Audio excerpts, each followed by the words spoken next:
Yo, welcome back to the channel. In this video today we're going to be going over the Magicka Templar for the Waking Flame patch. Max Magicka is 33.8k, maximum health is 18.6k, magic recovery is 1.4 unbuffed, spell damage is 3.4k unbuffed, spell critical is 64%. So, when it comes to racial, I am a Briton. Britons offer me Max Magicka, some sustain, magic recovery, and a lot of sustain. It's like 7% reduced cost of magic abilities. But when it comes to DPS wise, High Elf, Khajiit, and Dark Elf, all three outperform the Briton in numbers. But you can honestly finish any content with any race. So let's just about whatever you want. Personally, if you're looking to push numbers, I would go with Khajiit. So I have 64 points into Magicka. The boon I'm running is the Theif. The food I'm running is Ghastly Eye Bowl. Now when it comes to food, Ghastly Eye Bowl is nice for just max Magicka and some magic recovery. If you feel like you need a little bit of health and some recovery, go Witchmother's Brew. But if you're having no trouble sustaining at all and you need more health and more resources, go with Solitude Salmon-Millet Soup. Just whichever one you want to use. Pots. Because of the fact that I'm not using anything on here, on this setup that gives me major sorcery, I am using Essence of Spell Power Pots. So, fully buffed, you'll see. Let me go ahead and slide up here. If it pops, there it goes, it popped. You'll see my magic recovery is 1.7k, my spell damage goes up to 4.1, without other procs. My weapon damage proc, or my weapon enchant proc, along with whatever the tank and healer offers. So, still pretty solid setup. So let's go ahead and dive into the points. Passive wise, 50 into Gilded and Fortune Favor. Just for the little extra cash, this Fortune's Favor increases, we get an extra 50% gold in treasure chests and safe boxes. And in Gilded Fingers, we get an extra 10% gold from everything. Now, Steadfast Enchantment is a really good one to have because it's going to give us an extra 50% decay. It's going to reduce the decay rate of our enchantment by 50%. And if you also travel around a lot from Way Shrine to Rise Shrine using gold, or Way Shrine to Way Shrine, then you may want to invest into the Wanderer. So, but if not, then this isn't really that big of a deal. Just put the 15 here to bridge gap. So, ones I keep on my bar: Treasure Hunter, increase the quality of items you find in treasure chests. This is just an amazing one to have. It's really nice. And then also liquid efficiency. Whenever you use a potion or poison, you have a 10% chance to not consume it. That extra 10%, spell power pots get expensive after a while, and at least this way I get a chance to keep one. Now, as I've said before, Master Gatherer and Plentiful Harvest is the other ones I keep on my bar. As I'm waiting for queues and groups and stuff like that to form, I tend to run around and gather resources. This way, this reduces that time by 50%, and this one gives me a 50% chance to get double the resources. If you don't care about that, Rationer is a really solid one, gives you an extra 30 minutes on your food or drink. And then Steed's Blessing, which will increase your out-of-combat movement speed. The red, the main ones: Boundless Vitality gives us an extra 1400 max health. Fortified gives us an extra 1.7k armor. Rejuvenation gives us 90 health, magic, and stem recovery. And then finally, Siphoning Spells, when we land the killing blow, we get an extra 1500 magicka restored to us. Passive wise, Hero's Vigor is a really good one to have. It gives us 560 max health. Outside of that, there's not. The rest of them are all about whatever you're comfortable at. As you build your CP, you can just start throwing them in all of these. But Defiance reduces the cost to break free. Tumbling reduces the cost to roll dodge. Sprinter reduces the cost to sprint. Hasty increases our movement speed. Tireless Guardian reduces the cost to block. Fortification increases the amount of damage we can block. And Savage Defense reduces the cost of bash by 45. Nimble Protector here, as we're blocking, this gives us an extra 6% movement speed. And then Piercing Gaze, just a bridge gap here to Tempered Soul. Basically, when you get caught sleeping and you get that res, you're going to get 10% more of your resources back than you normally would. I really like this. I didn't run it there for a little while, but you know, getting caught in a trial or something like that in Rock Grove, that extra resource is really nice when you get that res. So,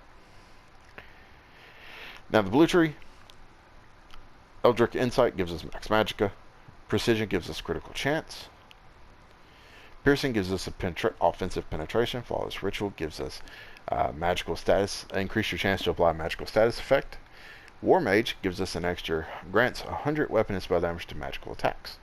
So, those are pretty much it for the passives, the main ones. Now, for the ones that I keep on my bar, Fighting Finesse at all times, which gives me a 10% critical damage and crit healing.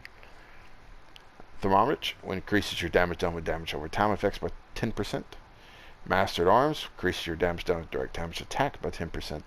And Biting Aura increases your damage done with area effect attacks by 10%. Now, if you are behind the target at all times and can stay there, flanking him, doing that, so you know you're good. If you're not, boss is gonna be staring at you, or if the boss is just gonna be running around the room, and you're not gonna be able to stay behind him, then this isn't gonna do you any good. But if you know you're gonna stay behind the boss at all times, put this on your bar. Gives you BackStabber. It's gonna increase your crit damage by 15%, which is nice. I would replace Thaumaurge with it. That's just me.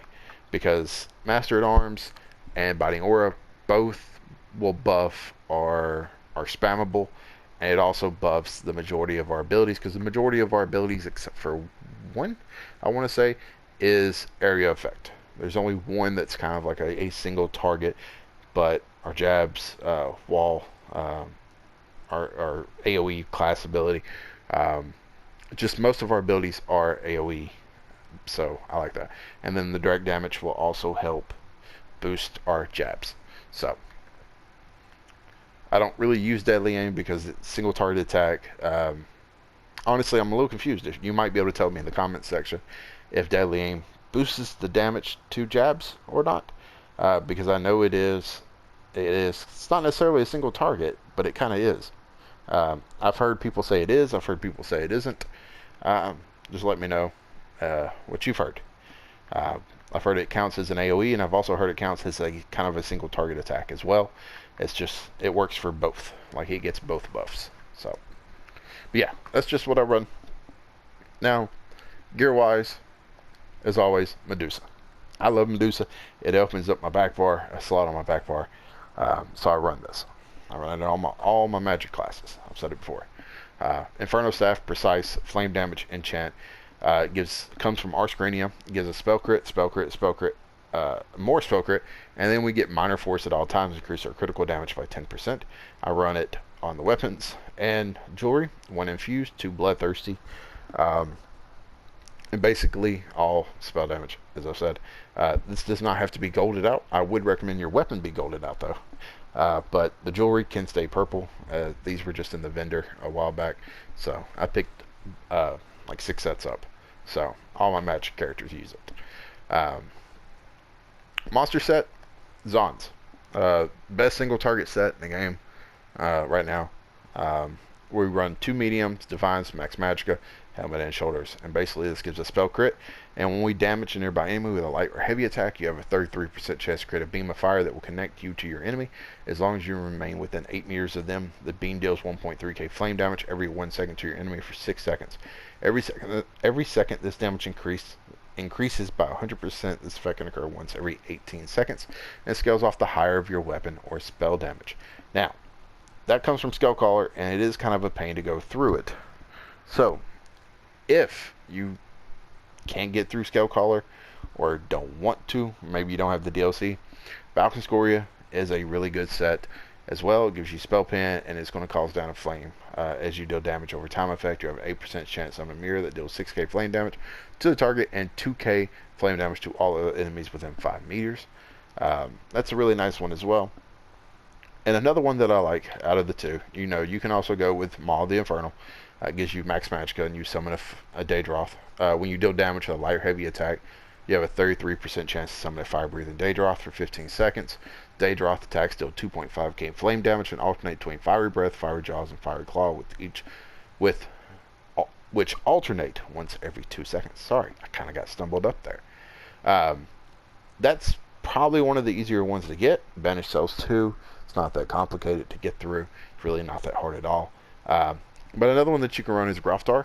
It gives you max Magicka, and when you deal damage to an enemy within 8 meters, you have a 10% chance of creating a lava pool that swirls around you, dealing 1.1k flame damage to all enemies within 8 meters of you every 1 second for 5 seconds. We're right up on the boss with the way our moves work, our spammable and stuff. If we were using a AoE that put us at a distance or a spammable at a distance, I wouldn't recommend this one. But because we are right up on the boss, you can use Graftar as a beginner set.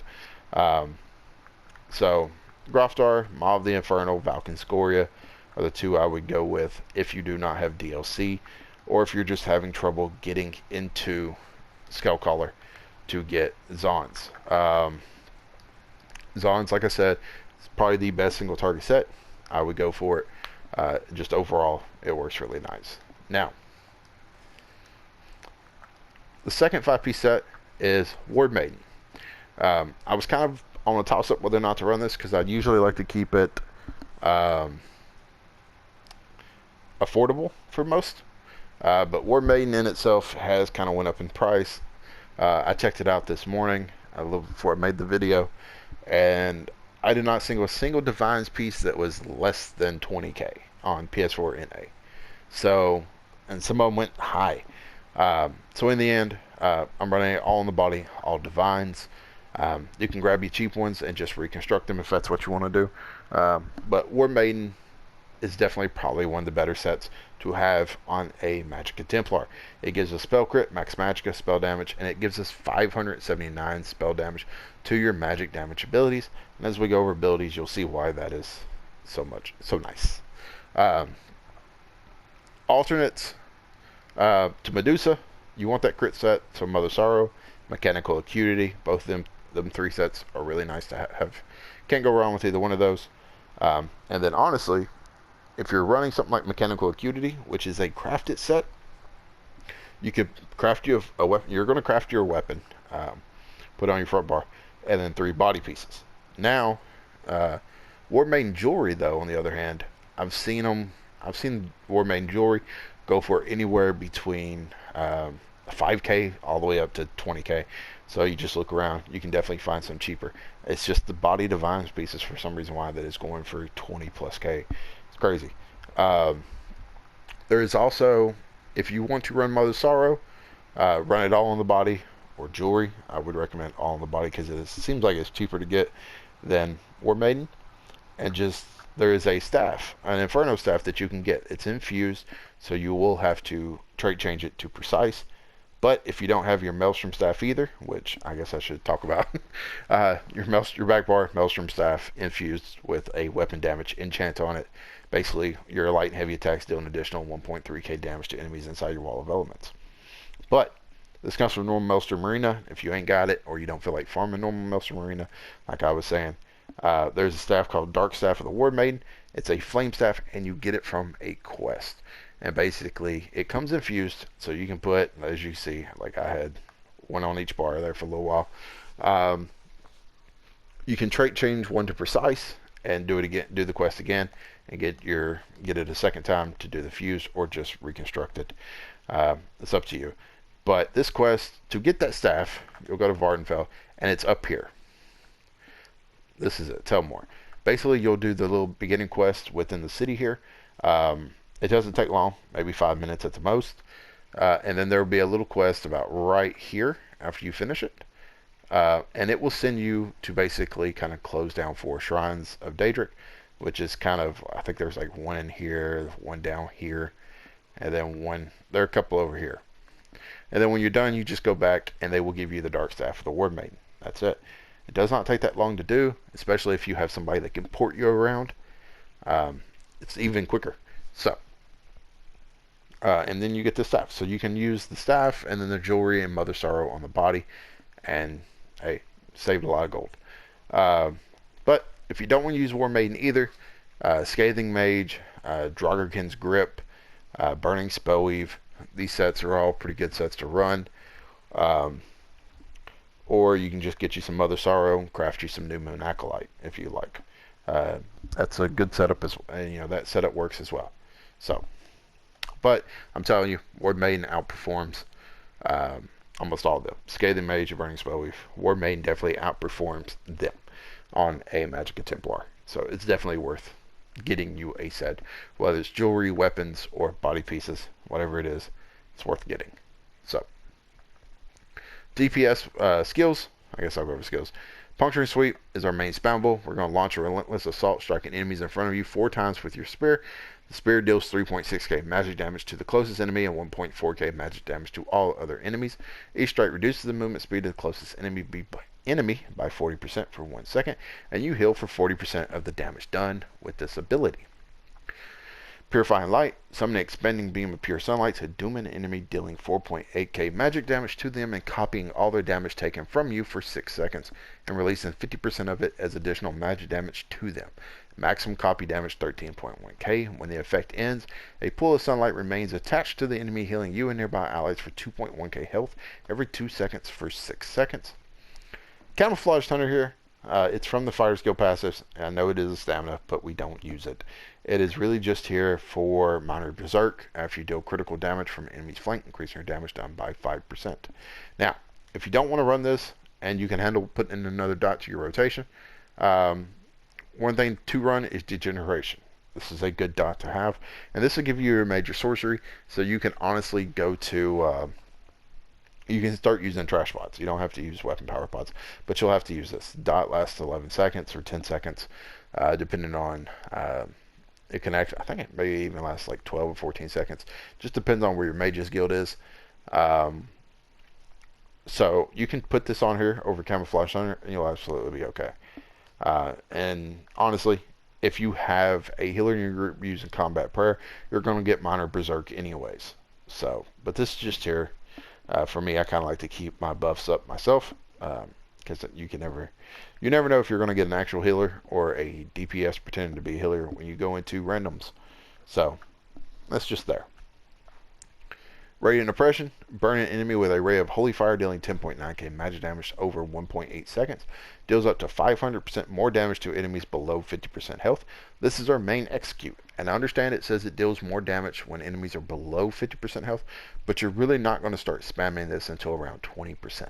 That is when this becomes your main spammable, and you're just going to use this. And then basically when they hit around 10k or 10%, not 10k, but 10%, you're pretty much going to just let your dots fall off and just keep this up. So, Inner Light. While slotting your max magic is increased by 5%, you gain Major Prophecy, increasing your spell critical rating by 2.6k. That's really all we have it there for. We just have it there for that extra max magicka. Crescent Sweep. Swing your spear around with a Holy Vengeance, dealing 10k magic damage to all nearby enemies, and an additional 4.8k magic damage every 2 seconds for 6 seconds. Enemies in your path will be hit for 60% more damage. So, if you have Shooting Star or Meteor, Ice Comet, whichever one you're using, you can put that here. You can definitely use it. So, but Spear is a quick ultimate. It takes 71 ultimate, so I use this more than anything. I just like this one. So, Backbar, Unstable Wall of Fire. Slam your staff down to create an unstable flaming barrier in front of you, dealing 1.1k flame damage to enemies in the target area. Every 1 second, burning enemies take 20% more damage from this ability. When the effect ends, the barrier explodes, dealing 6.5k flame damage. Now, you can go with the other morph, the Blockade of Fire, or Blockade of, yeah, well, it's basically going to be called Blockade of Fire. It's going to last for 11 seconds, so you're going to get that 1 extra second, because this one lasts for 10 seconds. So, instead of them kind of falling off near one another, this will give it an extra second. So you can definitely do that if you want to. I don't know. I just kind of switched it over, thought I'd give it a shot. I'm actually kind of liking it a little bit more. But I need to remember to be on my back bar when I finish dungeons and stuff to get that XP. I've been bad about it. I think I was just trying to get Camouflage Thunder up, because that kind of drives me nuts, not having the ability leveled up. But honestly, whether it's level 1 or level 5, I'm still going to get the same out of this, so I definitely should be working on that. Blazing Spear. Send your spear into the heavens to bring down a shower of divine Wrath, dealing 8.7k magic damage to enemies in the area, an additional 870 magic damage every 1 second for 10 seconds. An ally near the spear can activate the Blessed Shard synergy, restoring 3.9k magicka or stamina, whichever maximum is higher. So, Solar Barrage. Conjure solar energy to blast enemies around you, dealing 2.3k magic damage every 2 seconds for 10 seconds. While this ability is active, you gain Empower, increasing the damage of your light and heavy attacks by 40%. Now, I will say, if you have trouble light attack weaving, this ability probably isn't really going to do you any good, because the damage that it puts out is minuscule. It's not that high, but what we're getting is that we're getting Empower, which is really important because it works really well when we have them in our Wall of Elements and our light attacks in general. So it helps it deal a whole lot more damage. But if you're having trouble light attack weaving, then this ability probably isn't going to be good for you. I would just swap it out with Degeneration, if anything. Like, I would leave the front bar the same and just put Degeneration right here, because it'll last for 10 seconds. That'll last for 10 seconds. The Solar Barrage lasts for 10 seconds. So it's not really going to throw off the rotation. You'll just keep it like it is, except, you know, you're just not going to get Empower on your light attacks. You're not really heavy attacking. Channel Focus. Create a Rune of Celestial Protection. Gain Major Resolve for 25 seconds, increasing your physical and spell resistance by 6k. You also recover 242 magicka every 1 second over the duration. Standing within the rune heals you for 868 health every 1 second, which scales off your max health. This is here just for a little extra recovery. It is worth having down and doing, or at least having it down, because trust me, it is good for sustain. But if you have shards and stuff like that, you might not need this, so you can always replace it for a shield. You can replace it for a single heal. You know, Harness Magicka is nice, or if you feel like you just need a heal, you can go with Rush Ceremony and turn it to like Breath of Life. Breath of Life, yeah. You can just go with something like this. So, if you feel like you need a heal and you don't really need a shield. So, that is definitely kind of a flex spot for you. But I kind of like the extra resistance and the heals and stuff. I do get a heal from standing in it. I won't always be able to stand in it, but that extra magicka is nice. And then I just have Inner Light double barred. If you want to keep this on your bar and you still want that shield or that heal, get rid of Inner Light. I mean, it's not that big of a deal. Fiery Rage. Create a Catalytic Storm at the target location that builds for 2 seconds and lay waste to all enemies in the area, dealing 9.7k flame damage every 1 second for 7 seconds. Just our ultimate. This is kind of our burst down ultimate. I usually start the fight with this, and then afterwards I'm using Crescent Sweep. Now, DPS wise, it's solid. It's a very solid set. 38.8. No problem at all. Probably could have been better, but I'm having quite a bit of lag. Today's not as bad. I don't know if it's the server itself or if it's just the PlayStation update. I know some people have been having their PlayStations have been kind of going slower due to that little, like, I think it's like what, update 9 or something like that. I don't know what it is. I've tried fixing it all kinds of different ways, deleting the save data. But anyways, going off on tangent. But anyways, yeah, 38.8k, pretty laggy rotation or pretty laggy DPS test, but not too bad. But like I always say, when you go to a DPS test, make sure by yourself on a 3-mil, just hit them with this. Throw that on your bar, and you hit them, and that will be debuffed for you the entire time. Now, if you can handle putting another ability within your bar, you can always go Ellie Drain. That will give you minor magic still, and it will help you with sustain as well. But with channel focus, we really don't need it. So, it's okay. Oop. Alright. Let me put Spear back on. So yeah. So now when it comes to the rotation wise, I do use Essence of Spell Power, but I'm going to go with Essence of Magicka, so I'm not wasting. You throw this down. You can cast it 2, 3, however many times. I've seen some people, they like it. I go Wall of Elements, Light Attack, Blazing Spear, Light Attack, Solar Barrage, Bar Swap, Purifying, Light Attack, Spear.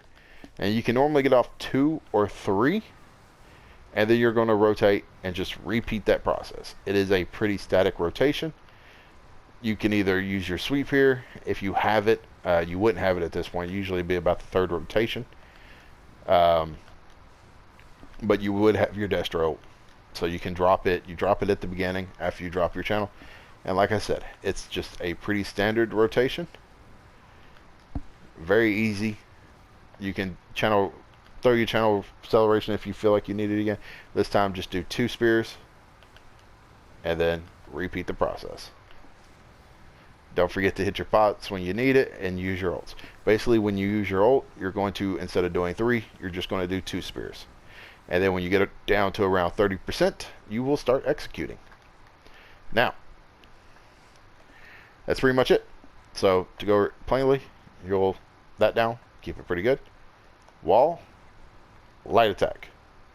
Spear, light attack. Barrage, rotate.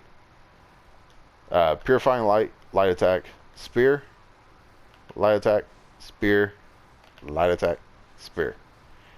Then just repeat the process. It is a pretty static rotation, just that when you drop your ult or whatever, you're just going to purify, spear, spear, repeat the process. If you have to cast channel, again, you're just going to do 2 spears instead of 3 in the rotation. And usually, if you don't feel like you need channel, you can just do the 3. It's up to you. Sometimes you can let this drop, absolutely. But yeah, rotation is extremely easy to do. It's pretty static. 38.8 with War Maiden and Medusa. Zons as well. No problem at all. So let me know if you're enjoying the Magicka Templar. Let me know how the game's going for you. So until next time, take care.